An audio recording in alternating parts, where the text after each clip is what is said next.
This poem is called A Song for Pauline.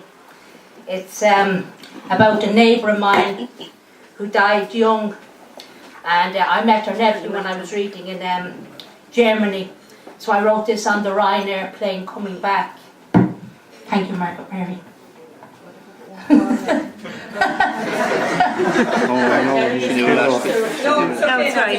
Okay. A song for Pauline. Even the Beatles thought that you were so beautiful, singing their love words to you from the mesh mouth of a transistor radio, on your dinner hour from Livingston's and Spencer's, the clothing factory. The hem of your hair treading the embroidered leaves of a privet hedge, summer sandals dangling as you sat on the garden wall. David Bailey would have winked as you flirted with the eye of his camera, like you did for your man on the bike from Windmill Park, as your fingers caressed the bodice of a floral pattern dress that you had fashioned for yourself. When it came to style, Pauline Waldron, you could have given the ones in Paris, London or Milan a run for their money. My clumsy fingers could never hold a needle. All I could ever do was stitch images to words.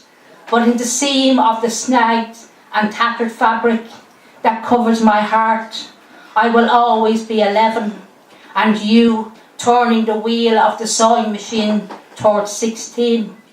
Even the Beatles thought that you were so beautiful, and they were not the only ones, hon. Thank you. You wish.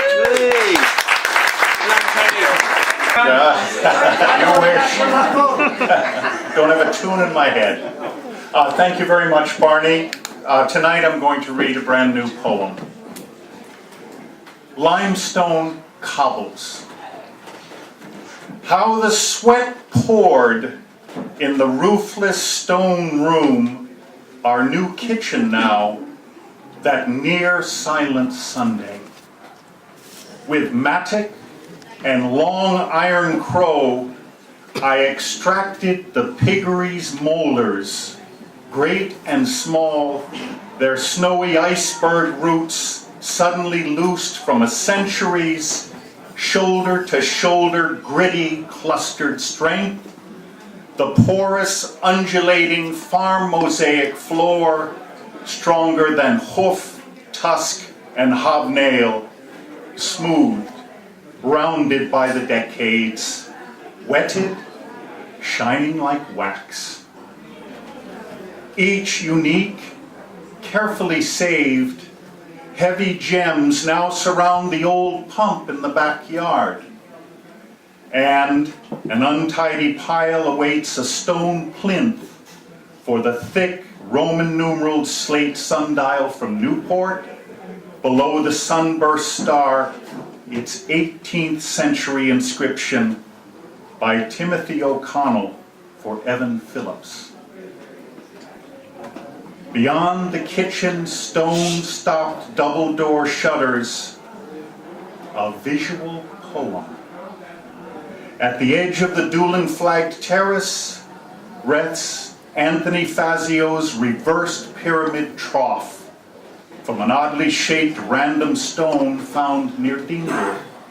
Celtic interlaced wings carved boldly into each triangle side, all never visible at once, the tapering ochre sandstone propped by two farm-polished gray limestone cobbles framed by bright lavender, waving azure and turquoise after rain in the morning sunlight. Thank you. Now, our next poet, please. Any further delay, Barney, if you can quicken up. Oh yes, please. Most importantly, give a very warm welcome, please, to Tom McCarthy. Thank you very much. To those who have listened for the last few weeks, this is a new microphone. Yay! You can actually whisper into it and be heard, which is very important. Can you hear it? Last week you could shout and you weren't heard at all. One poem.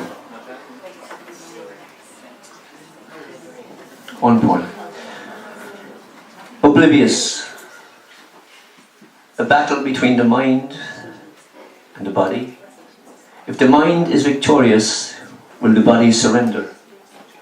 If the body wins, will the mind cease to be? Or is it simply mind over matter? I need a break. I need to get away from myself. How do I take a break from myself without my shadow tagging along? Will I be deemed insane for wanting to be oblivious from the daily routine of reality? Wanting to hibernate without scalutating? Needing to be able to sleep through one season each year? Coming out of my deep sleep, waking up as fresh as a polar bear? Is my mind losing the battle, causing my body to malfunction after a relapse of a viral infection? Days are long when you're unwell, and infectious thoughts become reality in your mind. Until my bedroom door is pushed open by my nurse, not 3 years old yet, telling me to take off your top, Grandad, I will make you better. Placing her tight stethoscope on my chest, asking me to breathe in, Grandad, and out. Looking at me affectionately, giving me some of her jellies, telling me to eat them all up and I will be better tomorrow. Watching her perform, oblivious to reality, she gave me the best medicine of all, laughter. Thank you.